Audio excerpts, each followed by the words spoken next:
Once you start incorporating a few or even all of these tips into your lower body routine, you're going to see a noticeable difference in the size and strength of your legs.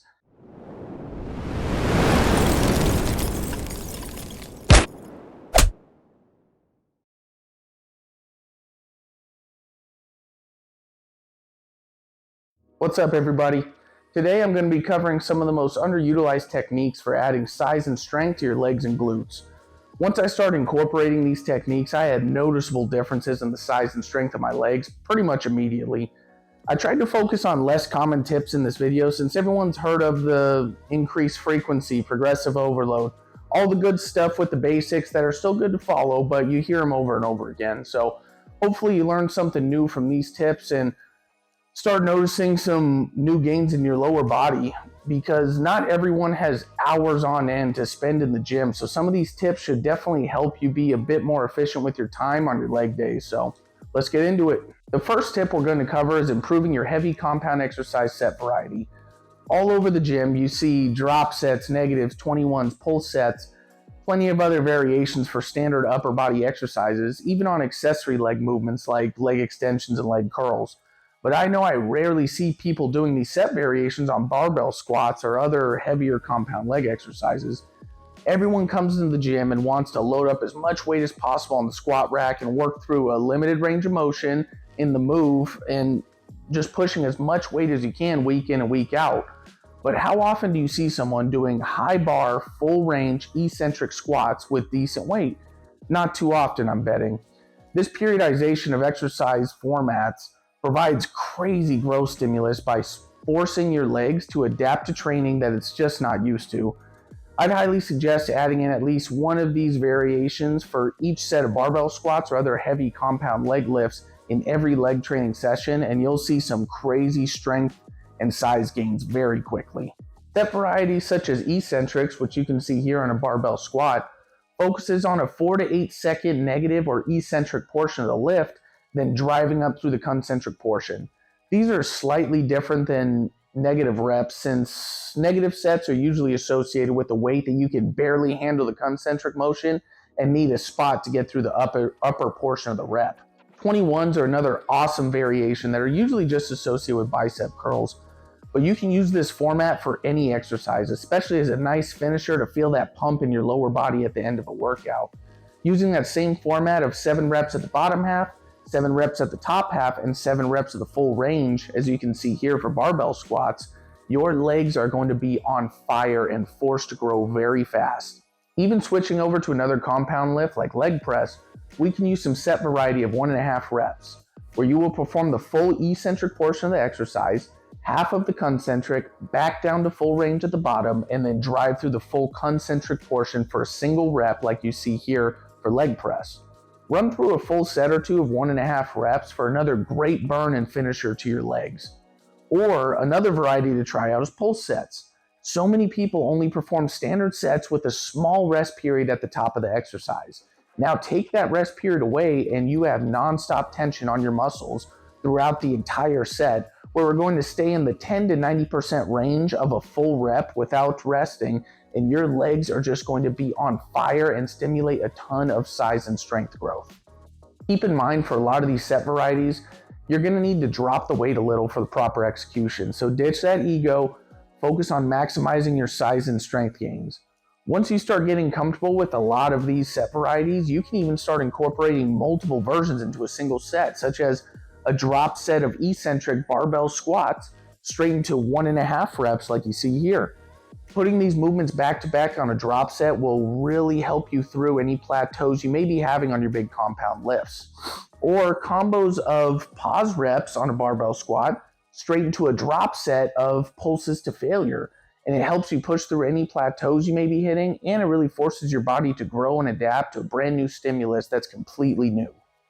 For our next tip, I'd highly recommend implementing mechanical deficit exercises regularly into your lower body routine. The age-old adage of lengthening is strengthening still holds very true and is extremely underutilized when it comes to lower body. The more you can stretch the muscle, the more opportunity you give it to induce that microscopic damage and tears, which then heals and translates into way more size and strength. No one has any issues getting a good stretch in the back through pull downs or doing rows. No issues getting a good stretch for any overhead tricep exercise or flies for the chest. But very frequently, we aren't making the most of the range of motion for the lower body exercises in the gym. So here are some of the movements that I only work in a deficit now and don't even incorporate the standardized versions of them. Bulgarian split squats or single leg squats are one of the easiest setups for a mechanical deficit. Simply elevate that front foot on some kind of platform, even just stacked plates that you see here in the video, and try your best to sit as low into the movement as you can and really maximizing that stretch at the bottom. So many people find that they're actually fairly weak in the bottom portion of the movement, and increasing that low end strength leads to crazy gains that are almost instantly noticeable in all your leg exercises.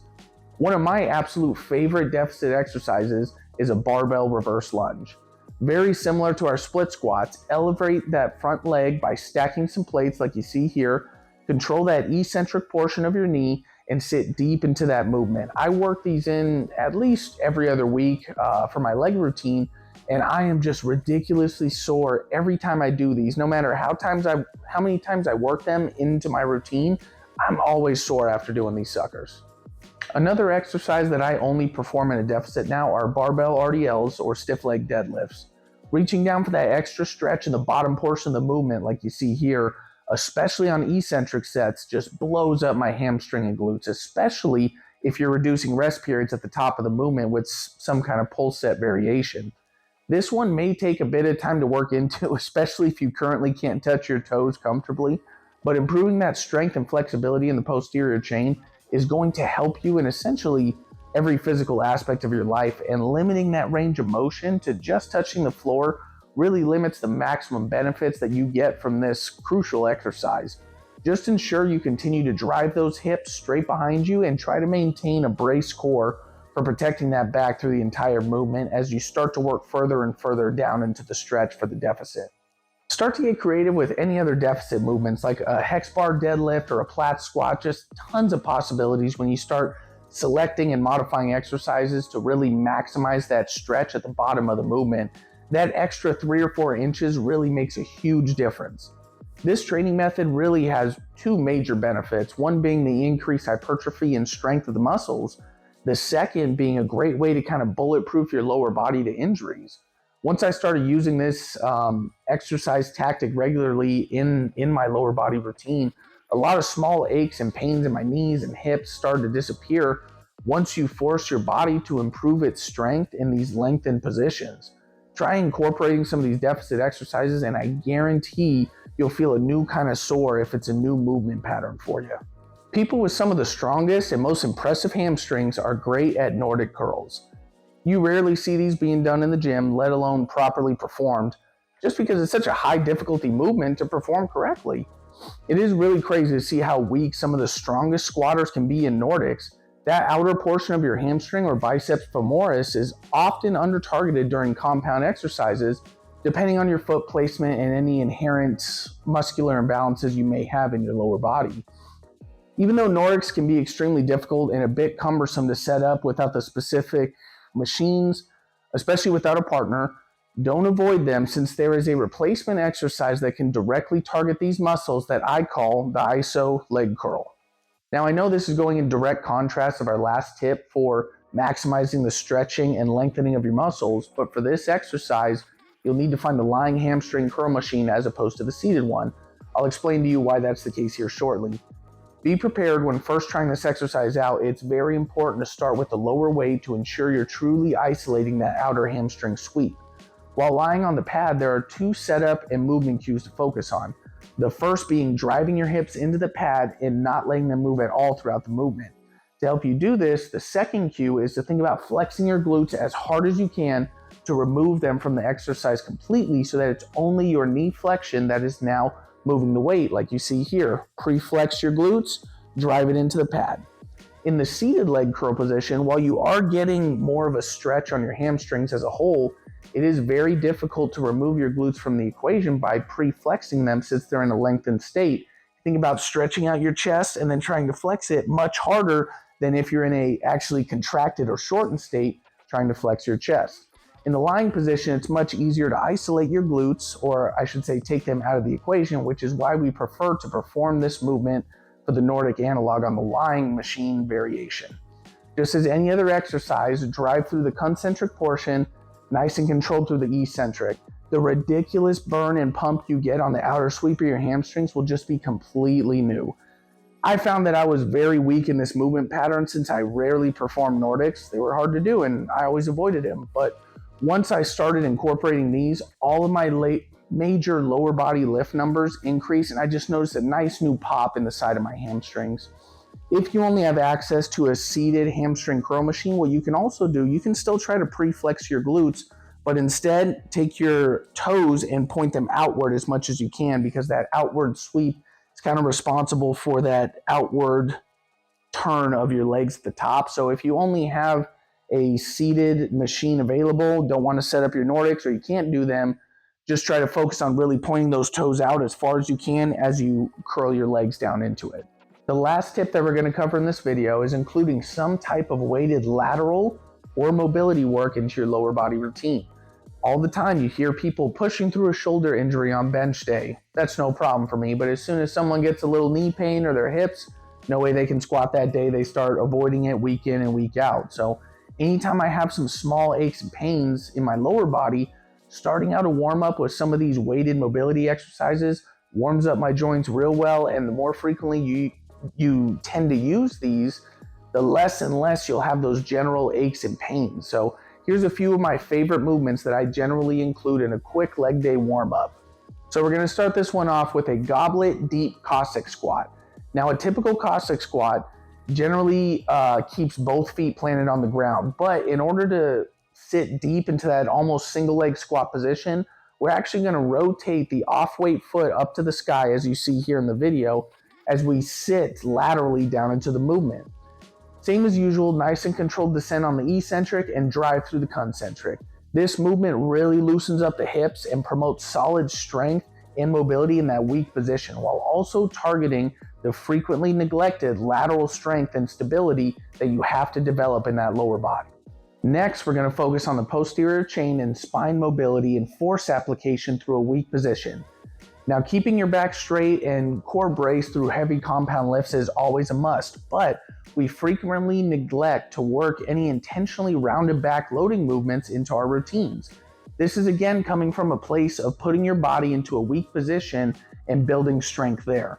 We're not going to be loading a ton of weight on this exercise, but deficit Jefferson curls are so beneficial in a sense of upper back decompression, as well as the body's ability to properly brace and kind of manipulate the spine in all positions, flexions, and orientations, while still prioritizing the strength in the lower back, glutes, and hamstrings. I prefer to use dumbbells for this movement, but essentially you're going to let your hands fall straight down to the ground while allowing your spine to round and reach down as far as you can in a nice controlled descent, then drive back up to your starting position, like you see here in the video. I love these when my upper back is feeling especially tight. A few reps into this, I feel a really nice decompression kind of pop and just loosening of any of those tight muscles I may have in my upper back. I feel so much better to really start any workout really, but especially if I'm doing barbell squats or anything like that. That really loosening of the upper back and traps while also prepping my posterior chain for the upcoming leg workout, it's unmatched for any other exercise. Try to keep your legs as straight as possible and almost imagine you're lowering and raising the weight one vertebrae at a time as you hinge at the hip. Now you start regularly throwing these into a workout routine, you may start to really notice less and less back and neck pain. Everyone knows how the biggest barrier to any fitness goals, especially for your lower body, is injuries and nagging pains. Exercises like these will keep those to a minimum or even completely eliminate them to a certain point.